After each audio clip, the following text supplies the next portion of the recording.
Cricket के मैदान में दोनों टीमों के लिए एक जैसी पिच होती है, दोनों को एक समान ओवर भी मिलते हैं और दोनों टीमों के लिए खेल के नियम भी एक जैसे ही होते हैं। लेकिन हैरानी तब होती है जब हारने वाली टीम यह कहने लग जाए कि यह मैच ही इंपॉर्टेंट नहीं था, यह छोटा मैच था। कुछ ऐसा ही हाल कांग्रेस का दिख रहा है, क्योंकि पूर्वोत्तर में हार के बाद कांग्रेस अध्यक्ष, कोई छोटा मोटा नेता नहीं, कांग्रेस अध्यक्ष मल्लिकार्जुन खड़गे कह रहे हैं कि यह तो छोटे राज्यों का चुनाव था।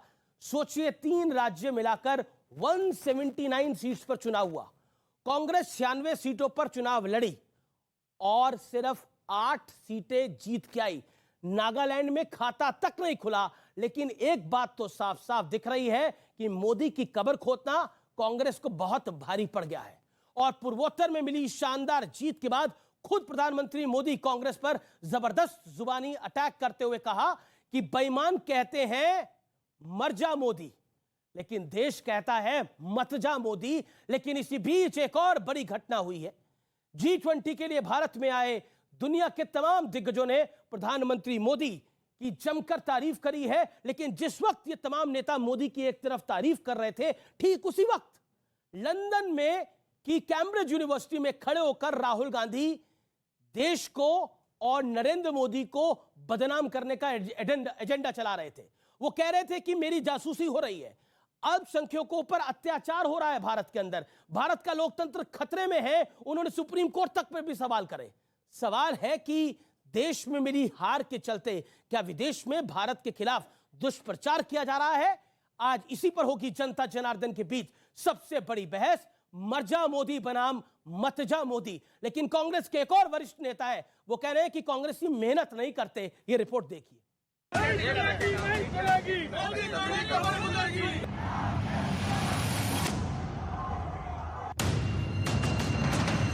कांग्रेस समेत पूरे विपक्ष की ये मुराद देश की जनता ने पूरी नहीं होने दी। मोदी की कब्र खोदने की ख्वाहिश कर रहे हैं।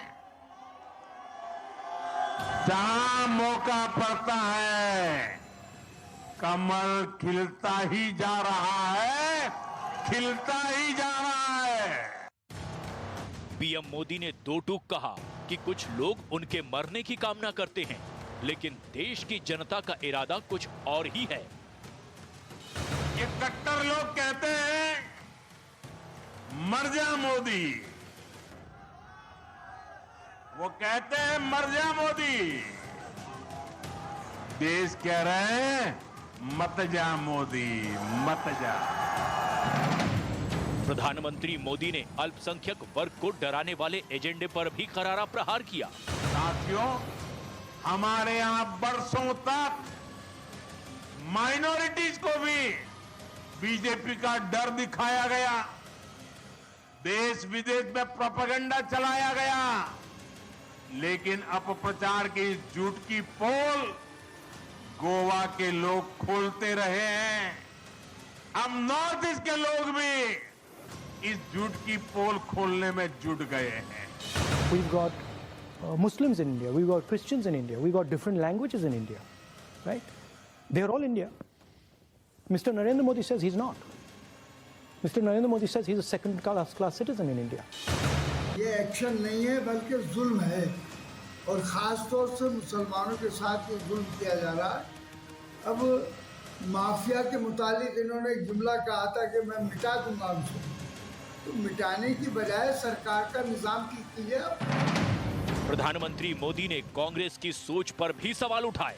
कांग्रेस कह रही है और अध्यक्ष उनके कह रहे हैं कि ये तो छोटे राज्य हैं, इनके नतीजे उतना मायने नहीं रखते।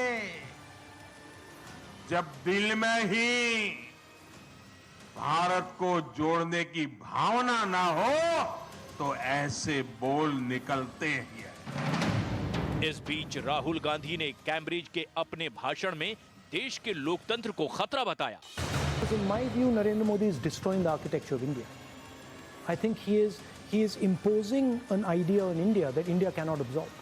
सम्मान बढ़ा है, जो भारत का मान सम्मान बढ़ा है मोदी जी के नेतृत्व में, वो आज कोई और नहीं दुनिया भर के बड़े बड़े नेता कह रहे हैं।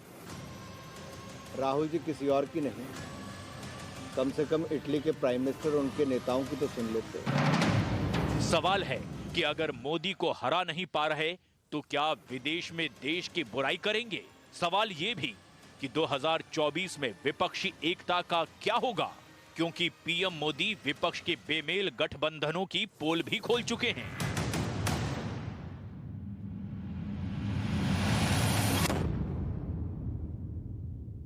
तो आज जनता जनार्दन के बीच में इसी मुद्दे पर होगी बड़ी चर्चा। मेरे साथ कौन कौन जुड़ रहा है? मेरे